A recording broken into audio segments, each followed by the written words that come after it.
Okay guys, welcome to part 2. So what we're going to do now is go through the basics of putting a tip eye on. Yep, so there's some various tip eyes here. Most of these you'll find in like your local tackle shop. There's different sizes and it really isn't complicated at all. If you wanted to do a repair yourself. So I've got some various tip eyes here. Most of these you'll find on your shelf in your local tackle shop.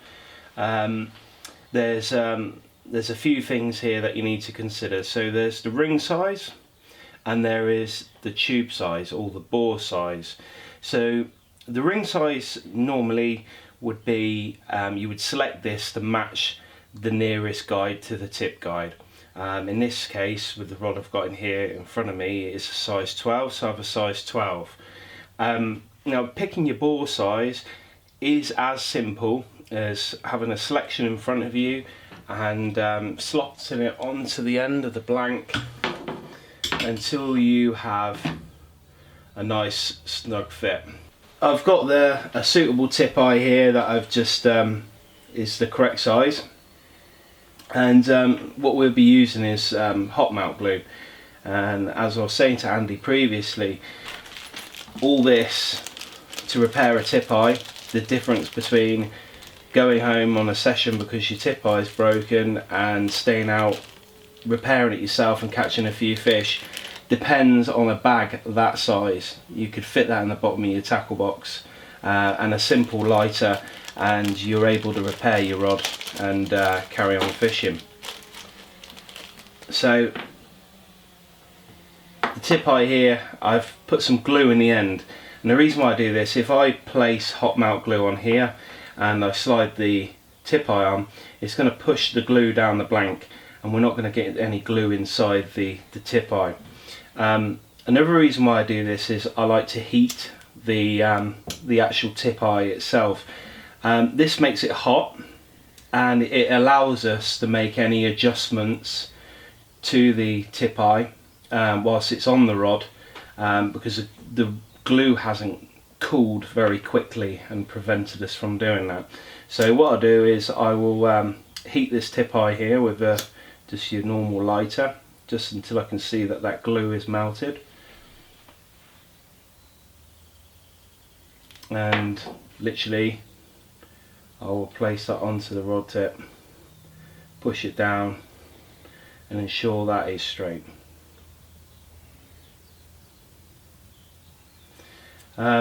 And that will dry in just less than a minute actually, and it is as simple as that. If you were to have this done properly by a rod builder, or even if you fancy trying it yourself, you would whip up to here, you would put some finish on it, and I would say really that's only just cosmetics. There is some other tip eyes that require to be whipped on, but in this case, and what I would suggest to most people having in their tackle box or in their shed or wherever, just have this kind of tip eye. It's nice and simple, and it can be changed that quickly. So when Andy brought these rods in, they were in a bit of a sorry state. They were looked after, but they were well used as well. So this was a complete rebuild, and we started really from bare carbon up. That involved stripping them down to bare carbon, using various grits of sandpaper and very, very carefully removing the old finish. I then re-glossed the blanks black. At that stage they can be done clear as well, but we chose to do these ones black. We had some new stickers made up, and we got a nice little personal touch here for Andy with the Sea Angling Adventures, and on the tip sections we have Sea Angler logo. We decided on our guides. In this case we went for Fuji Alkanites, which is a good all-round guide for use with braids and various nylons, and then we went through the guide spacings, which was suited to Andy's fishing style and requirements. So to be honest, Aaron, there's a lot of hard work and preparation what goes into doing the rods. Yeah. and it must be quite an accomplishment for you actually getting a rod come in which is, as it was, in a totally awful state, to seeing the end result like that, because to me that is a work of art, to be fair. It's the good thing I like about it as well is finishing touches and stuff like that. It makes your rods unique, and it's personalised to yourself when you're angling. And a lot of guys would have their names on. Do you do a lot of that? Yeah, I do, yeah. What's a bit of the strangest sort of things you've done to rods in the past?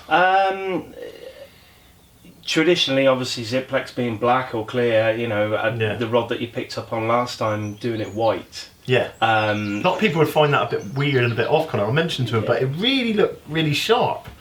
I mean, I enjoy my job and I enjoy what I do, and part of it, that enjoyment, is being creative. And you know, when someone comes to me and asks me to do something a little bit obscure and a little bit different, you know, I try and embrace it. And everybody I spoke to, they were like, white, and I said, honestly, it looked really nice. But I think at night time when it's up on the tripod, and it's like your headlights beaming on it, it's just going to glow, won't it? Yeah, it's just something a little bit different. Definitely, it's a cracking personalised touch. But we're going to end now with a top tip for anybody obviously picking up different bits and pieces. The main thing when we've done this with Aaron was about obviously he wanted to put across and teach people some basic hints and tips at the same time. So it's not the end of the series, it's the second part. We're going to have a few more episodes to come, but we're going to finish this episode off with the reel seat. Now, this could be quite easy to do, but a lot of people could struggle. And one of the main things is the sizing. Yeah, that's right, yeah. So the size of your reel seat is the most important thing. Yeah. If it's too loose, in the case of an adjustable, it's just not going to work. Your reel's going to move around, and you're going to have all sorts of problems. If it's a glued reel seat, that's not too much a problem. You can harbour the gap in between the blank and the reel seat. But yeah, in this case we've got adjustable reel seats, so it is quite important that we select the right size here. These are 26, and these actually fit perfectly on your rod. It doesn't always work like that, so there's always going to be compromise. But ideally what you need to do is either measure your butt and have a really good idea about what reel seat you want prior to purchasing them, because they're not the cheapest things in the world. Or you know, pop into a local tackle shop where you know they stock them, and actually trying them on. I think that's the best way to do it. Try them on for fit. Yeah. And that's what we were able to do in this case. We had them on the shelf and we were able to try them straight onto your rod. So we're going to go through that preparation now then, yeah? Yeah. So we've selected a reel seat that is a nice snug fit for Andy's rods here. Now what's important is that it's not too loose that it doesn't do what it's meant to do, and that is the grip to the blank when you cinch down the reel when you would put it in place. So this here is a nice snug fit, and that's going to ensure that his reels aren't dancing around on his rods when he's fishing. And that's it. That is a nice fitted reel seat. So guys, that's the end of episode 2. As you can see, a lot of hard work and dedication goes into what the finished outcome of Aaron's work here. Absolutely outstanding. The quality of the finishing and the blanks are unique, absolutely amazing. Finishing touches with the Sea Angler logo and Sea Angling Adventures just make it personal, and at the end of the day, anybody who's looking to get your rod builds, I would come and recommend Aaron Insley, highly recommended.